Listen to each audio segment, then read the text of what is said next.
Want to take a look behind the scenes at one of Disney's best parks, Animal Kingdom? Well, I just watched the second episode of Disney Plus's new Magic of Disney's Animal Kingdom from National Geographic. Stick with me and I'll break it down after the intro.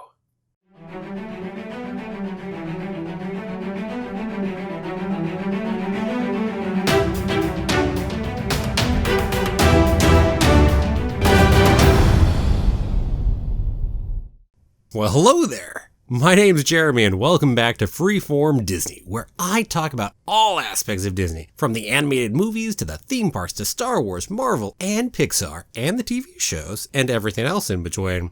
And that is why it's Freeform. And keep coming back every day for new daily content. If you're not subscribed yet, don't forget to hit that subscribe button. Today we're watching the new documentary series Magic of Disney's Animal Kingdom. Now, the second episode is called Happy Birthday, Gino, so off the bat, that means we know we're going to get to see some gorillas.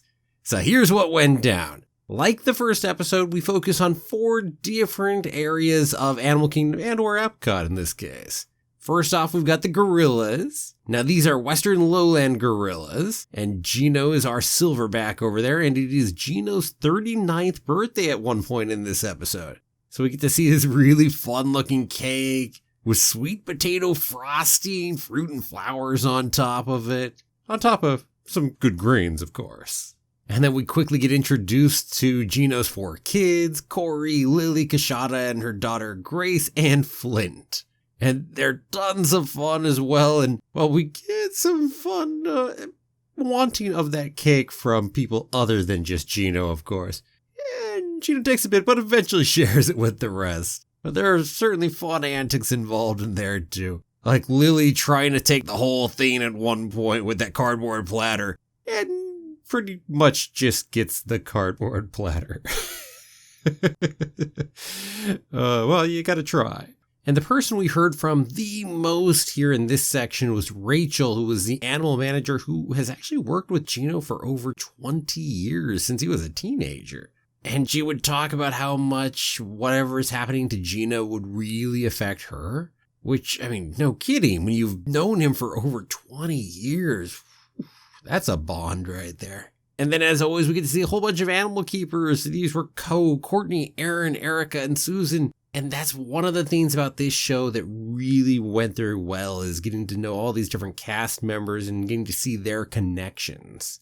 Now, the other thing that really happened to our gorillas was, well, something like a cold went through the gorillas. And, well, most of them went through just fine, except Gino, who, again, is 39, getting up there in age. It kind of became a much bigger thing, and they were really worried. And we got to see the doctors look at her, but everything worked out in the end. Recovery process, antibiotics, and it led to another fun piece because they wanted to make sure Gino had an easier time during the recovery.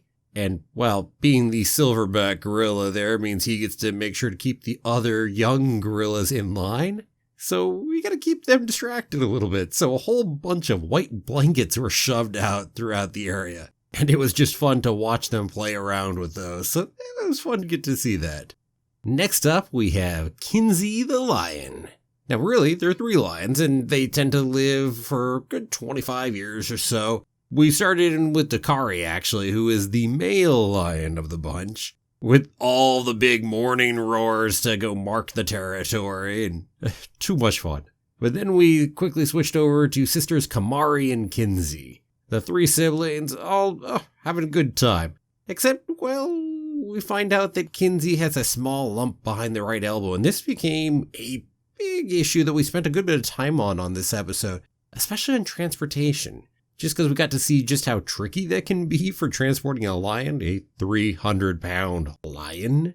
Because, well, first off, anesthesia, all which actually works fairly well on lions because it's very stable there. Not like our chicken from last week. But there's an interesting conundrum you run into, is that extra stimulation can really be dangerous because it can start to bring your lion back out from the anesthesia. So you got to be very careful in moving them from one location to another, and then also even covering their eyes to break out any of that extra stimulation from light affecting them. So that was quite interesting, actually. And then another thing was all of the concern that you really saw in all the keepers and the vets, because this is a big lump right there and you've got to worry, could that be cancerous? Well, luckily, no, this was a benign lump. It was just tendinitis. Think a tennis elbow, so inflammation of the tendon from overuse. There was so much relief on everybody's faces after that, and I mean, a ton. And then we got to see some physical therapy on a lion at the end of that. Which, oh man, if you could only communicate better with a lion, right? It's so much easier. Yeah. Oh, and a couple of the other fun things in there, other than getting to see some of those keepers. One of the doctors we talked with also, well, really told us a bit of her story of how, as a kid, she had this book about the zoo, seeing a veterinarian take care of a leopard's teeth. And well, now here she is actually getting to clean a lion's teeth. As things come full circle right there. It's just neat to catch some of their stories. And to end off the lions, we get to see them playing around. And oh, I love that. And I wish we got to see a little bit more of that during these episodes. Give it an extra 5-10 minutes. Make the episodes a little longer. Give us just a little more of that. Off to our birds for the episode next, and those are our macaws. Now, these are the macaws you'll see over in Winged Encounters over in Animal Kingdom. Now, that's a show that started in 2014, moved over to the Tree of Life in 2015. And because of that, that means I have not yet had the pleasure of seeing that show. And just seeing the bits of it, oh, I would love to see this one. Looks so neat. Well, anyway, we get to go ahead and talk with trainer Caitlin a lot during this one. And we're not just seeing the ones that have been there for a while. We're really focusing on 2 new recruits. Santiago, their first great green macaw they've ever had. And then Emmett, another blue-throated macaw. And we get to watch their progression through training. And that was a neat little thing to be able to do. I wonder how many months this actually was over. I know they were filming for 5 to 6 months, somewhere in that range. So I wonder exactly how long what we're seeing here really stretched over. We got to see the initial training with some of the perches and moving those a bit further. And then these giant crane lifts where you have to have them whole fly as a big old group to the first lift. And then from there, even further off to a second lift. And hey, while we're at it, the views of Animal Kingdom we got from up high with all the forests and everything. Oh, that was beautiful too. And an interesting thing, usually with this kind of thing, the narrative tends to be, guess what? And they then both get into the show. In this case, the Winged Encounters show. But not this time, because Santiago didn't actually make it there. They'll have to wait a little bit longer for the first great green macaw to join the show. Because while she was getting most of the different pieces down, apparently she didn't get the entire routine down well enough to make the show. But hey, Emmett made it in there. And that was neat. And we got to see that last little piece of Emmett in the show. And yeah. Oh, and while I'm at it with the macaws, there was a little spontaneity in there, which was fun too. Like when Emmett all of a sudden just flies off while Caitlin is talking to the camera with Emmett on her shoulder. Or some of the minds of their own that they would have on a couple occasions. Like Santiago flying up over to the top of the barn, or Santiago sticking around a little longer on that second lift. Maybe you'll give me a little more food if I wait just a little bit longer. You gotta try. And yeah, that was fun too. Well, our last animal for the day is Darby, the spotted eagle ray, and her new pup. Because over at EPCOT, Darby is pregnant at the beginning of this episode. Now, the spotted eagle rays give birth to live pups, and well, the pups are actually generally self-sufficient after birth, and the mother is not very maternal, so they just make their own way. And we didn't actually get to see the birth of the pup because it just happened overnight one night, and they found out the next day, oh, look, wow, gave birth. There is an interesting comment how this one was a boy, and they were really happy to have a boy around, which makes me think that most of the rays they have in there are actually female, maybe? Not sure. We get to see other fun pieces in there, the ultrasound on the mother before she gave birth, and then also using the ultrasound on the new boy because, well, he was having a hard time eating as much. He just wasn't going the way we needed it to. So they had to start feeding him. And, well, in doing the feeding, they do a tube down into the mouth a little bit and get the food down in there. But they use the ultrasound to actually see that the food is actually reaching the belly and how much food is getting in there. How neat. Oh, and one of the other things that's got to be commented on a little bit here was Amanda, our aquarist, who was the person we talked to a lot about all of this as we were watching our rays. Part of the fun there was that she was actually pregnant as well. So as she said, she had a ray buddy who she's going through a gestation period with.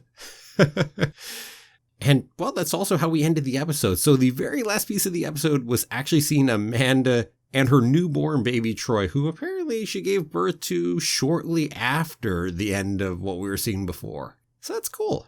Oh, and we did get to see some people we'd known before. We got some repeats in the doctors, and certainly Dr. Dan we saw in a couple different animals. He seems to just kind of be everywhere right there. Certainly one of those doctors.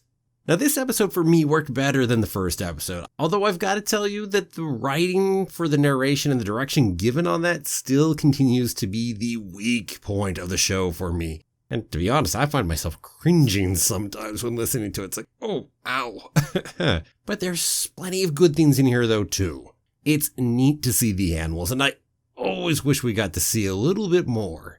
And we learn a lot about the different animals, and we get to see a bit of the behind the scenes on what goes on at Animal Kingdom and EPCOT, too. And the keepers, the vets, and the other cast members are an unexpected highlight of this series. Their enthusiasm, their emotional connection to the other animals, it just really, really helps the series shine. Next week is where things are going to start getting interesting for me in terms of making these videos, because we will also have the premiere of The Right Stuff. Now, that's not even just one episode, but they're going to be putting 2 out for the first day. So it's going to take a little bit longer to get you my breakdown of next week's episode of Magic of Disney's Animal Kingdom. It won't be Friday. It will be Saturday that one's going to come out on. And hey, while we're at it, what about you? What was your favorite animal this time? Who was it? For me, it was Gino and the other gorillas. And also, have you gotten to see winged encounters over at Animal Kingdom? Let me know down below in the comments. And thank you so much for watching. If you liked the video, please give it a like, a share, and don't forget to subscribe. I'll see you back here tomorrow for another new episode of Freeform Disney. Have a magical day, and may the Force be with you. Always.